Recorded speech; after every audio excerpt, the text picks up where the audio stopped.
দেখাচ্ছিলাম, অর্থাৎ মুর্শিদাবাদ থেকে সেখান থেকে একের পর এক জঙ্গি গ্রেফতার হচ্ছে।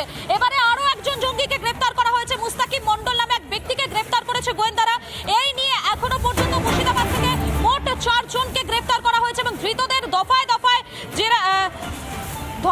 দফায় তাদেরকে জেরা করা হচ্ছে। মুর্শিদাবাদ থেকে এখনো পর্যন্ত মোট 4 জন গ্রেফতার। কিছুদিন আগে মুর্শিদাবাদের হরিহরপাড়া থেকে 2 জনকে গ্রেফতার করে অসম এসটিএফ এবং গতকালও মুর্শিদাবাদের নওদা থেকে সাজিবুল ইসলাম নামে একজনকে গ্রেফতার করা হয়।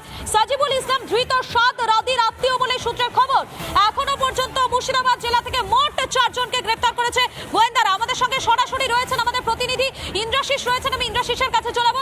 ইন্দ্রাশিস, মুর্শিদাবাদ থেকে জঙ্গি গ্রেফতার হওয়ার তালিকাটা দিনের পর দিন বেড়েই চলেছে।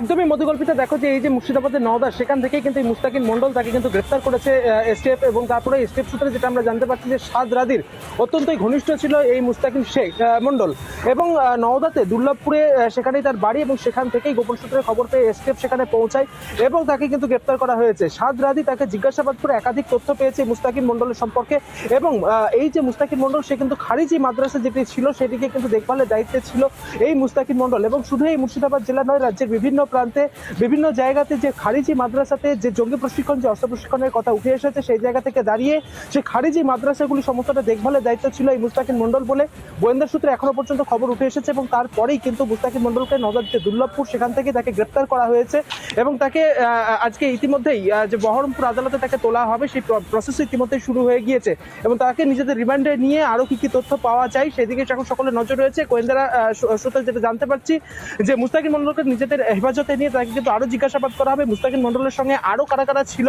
তাদেরকেও কিন্তু খুঁজে বের করার প্রক্রিয়াও কিন্তু ইতিমধ্যে শুরু হয়েছে। গোয়েন্দারা বিভিন্ন জায়গায় তারা তল্লাশি চালাচ্ছেন। একেবারে তুমি থাকো আমাদের সঙ্গে ইন্দ্রাশিস, একের পর এক যে আপডেটগুলো তুলে ধরছি। আরো একটি গুরুত্বপূর্ণ আপডেট আপনাদেরকে জানাবো। অসম এসটিএফ এর হাতে ধৃত সাজিবুলকে জেরায় বিস্ফোরক তথ্য সামনে এসেছে। এবিটির ব্যাংক অ্যাকাউন্টের দেখভাল করত এই ধৃত সাজিবুল। পাকিস্তান জঙ্গি গোষ্ঠীর সঙ্গে যুক্ত ছিল সাজিবুল, অন্তত এমনটাই জানা যাচ্ছে। আমি আরো একবার চলে যাবো সরাসরি ইন্দ্রাশিসের কাছে। ইন্দ্রাশিস, এই বিষয়ে বিস্তারিত জানাও। দেখো যে সাজিবুল ইসলাম তাকে কিন্তু গতকালকেই মুর্শিদাবাদের নওদার যে দুর্লভপুরে বাড়ি রয়েছে সেখান থেকে সাজিবুল ইসলামকে গ্রেফতার করেছে এসটিএফ এবং তাকে জিজ্ঞাসাবাদ করে একাধিক তথ্য পেয়েছেন গোয়েন্দারা। গোয়েন্দা সূত্রে যেটা জানতে পারা যাচ্ছে যে এবিটি টিম অর্থাৎ আনসারুল্লাহ বাংলা জঙ্গি সংগঠনের যে ফান্ড সেই ফান্ডের যে তহবিল সেটাই কিন্তু দেখাশোনা করতো এই সাজিবুল ইসলাম, এমনটা কিন্তু গোয়েন্দারা এখন পর্যন্ত জানতে পেরেছেন এবং তাকে সরাসরি জসিমউদ্দিন রহমানি সাদ রাদির মাধ্যমে তাকে কিন্তু পাঠিয়ে দেওয়া হয় দুবাইয়ে এবং সেখানে পাকিস্তান থেকে তার অ্যাকাউন্টে টাকা দেওয়া হয়। দুবাই যে অ্যাকাউন্ট ছিল এই সাজিবুল ইসলামের এবং তারপরে সেই টাকা কিন্তু পাঠানো হয় সাজিবুল ইসলামের যে বাংলায় অ্যাকাউন্ট ছিল সেই অ্যাকাউন্টে সেই টাকা কিন্তু ট্রান্সফার করা হয়েছে। প্রায় 3.5 লক্ষ টাকা কিন্তু ট্রান্সফার করা হয়েছে। গোয়েন্দারা এমনটাই জানতে পেরেছেন এবং এই যে টাকাটা ট্রান্সফার করা হয়েছে সেই টাকাটা বরাদ্দ করা হয়েছে কেবলমাত্র বিস্ফোরক মজুত করার জন্য, বিস্ফোরক কেনার জন্য, এমনটাই কিন্তু গোয়েন্দা সূত্রে এখন পর্যন্ত জানতে পারা যাচ্ছে। বিস্ফোরক কেনার জন্য দফায় দফায় টাকা পাঠানো হতো। প্রথম দফায় 3 লক্ষ টাকা, সেই টাকা সাজিবুল পাঠায় বাংলায় বিস্ফোরক কেনার জন্য এই টাকা পাঠানো হচ্ছিল বলেই খবর। ধন্যবাদ তোমাকে ইন্দ্রাশিস।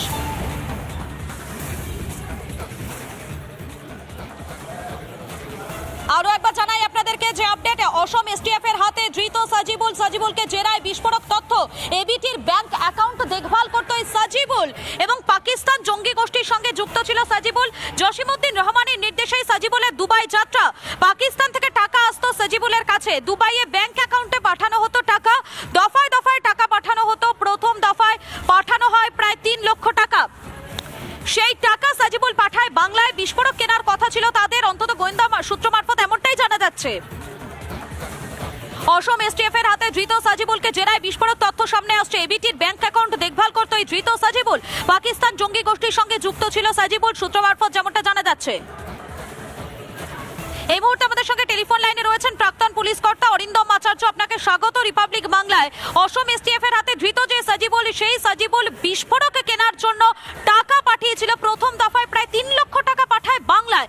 তাদের উদ্দেশ্য ছিল বিস্ফোরক কিনে মজুত করার। আর এটাতেই তো উঠছে প্রশ্ন, বাংলা কি তাহলে সেফ করিডোর হয়ে যাচ্ছে দিনের পর দিন জঙ্গিদের কাছে?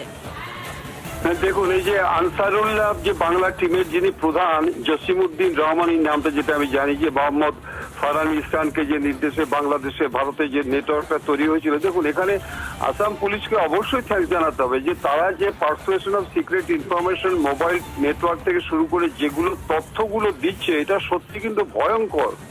ভয়ঙ্কর মানে কি বলুন তো, যে আমরা ভাবতেই পারছি না যে শেকড়টা কিভাবে আজকে গেড়ে বসেছিল, এবং এদের কাজ ছিল হচ্ছে কি আমাদের বাংলাতে একটা সন্ত্রাস সৃষ্টি করা। আপনি ভাবুন যে কি ভয়ঙ্কর পরিস্থিতির সৃষ্টি হয়েছিল আগামী দিনে। অতএব এই ক্ষেত্রে আমি মনে করি যে আজকে আসাম পুলিশ যেরকম করছে, ত্রিপুরা তো সেরকম করছে, এবং যে ডিটেনশন ক্যাম্প অলরেডি নাকি দিল্লি 12 জনকে অ্যারেস্ট করে পুশব্যাক করে দিয়েছে। কিন্তু পুশব্যাক কারা হবে?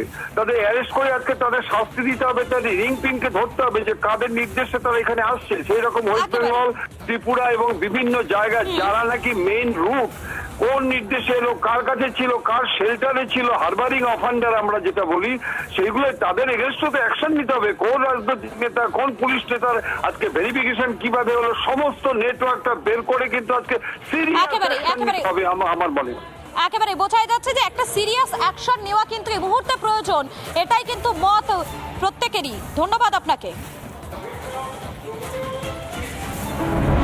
একাধিক উচ্চ পদস্থ বিজেপি কর্মীরা তারা কিন্তু চলে এসেছে সন্দেশখালী দ্বীপ, সেই দ্বীপের চারপাশ থেকে নৌকায় করে প্রচুর বিজেপি কর্মী সমর্থকরা তারা কিন্তু এই সভায় তারা আসছেন। গতকাল মুখ্যমন্ত্রী মমতা বন্দ্যোপাধ্যায় এসেছিলেন, আউটসাইডারদের নিয়ে এসেছিলেন। আজকে সন্দেশখালীর সাধারণ মানুষ, মা বোনেরা এই প্রতিবাদে ফের জানান দেবে যে আমরা মুখ্যমন্ত্রীর সাথে নয়, আমরা শুভেন্দু অধিকারী অর্থাৎ বিজেপির সঙ্গে আছি।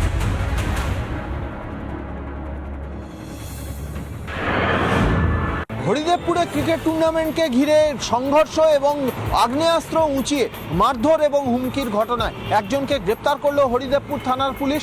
অন্ময় চন্দ্র নামে এক ব্যক্তিকে গ্রেপ্তার করেছে তদন্তকারীরা। অন্ময় চন্দ্রের কাছ থেকে একটি ওয়ান শটার পিস্তল উদ্ধার হয়েছে, পাশাপাশি ওয়ান শটারের একটি কার্তুজও উদ্ধার হয়েছে। হরিদেবপুর থানার পুলিশ আজকে তাকে কোর্ট প্রোডাকশন করে নিজেদের হেফাজতে নেবে। এই অন্ময় চন্দ্র, তার ব্যাকগ্রাউন্ড কি আছে, আর্মস এলো কি করে, বিশেষ করে কলকাতা শহরে এই বর্ষ শেষের বিভিন্ন উৎসব, বিভিন্ন ইভেন্টের জন্য যখন গোটা কলকাতা শহরে কড়া নিরাপত্তার আয়োজন করা হয়েছে, তার ফাঁকেই এই হরিদেবপুরের মতো এলাকায় এই অন্ময় চন্দ্রের কাছে আর্মস এলো কি করে, কোথা থেকে পেল, সেই বিষয়টা খতিয়ে দেখছে হরিদেবপুর থানার পুলিশ। আজকে তাকে আলিপুর আদালতে পেশ করে নিজেদের হেফাজতে নেবেন হরিদেবপুর থানার তদন্তকারীরা। ভিডিও জার্নালিস্ট রাজশেখর দাসের সঙ্গে সৈকত, রিপাবলিক বাংলা, কলকাতা।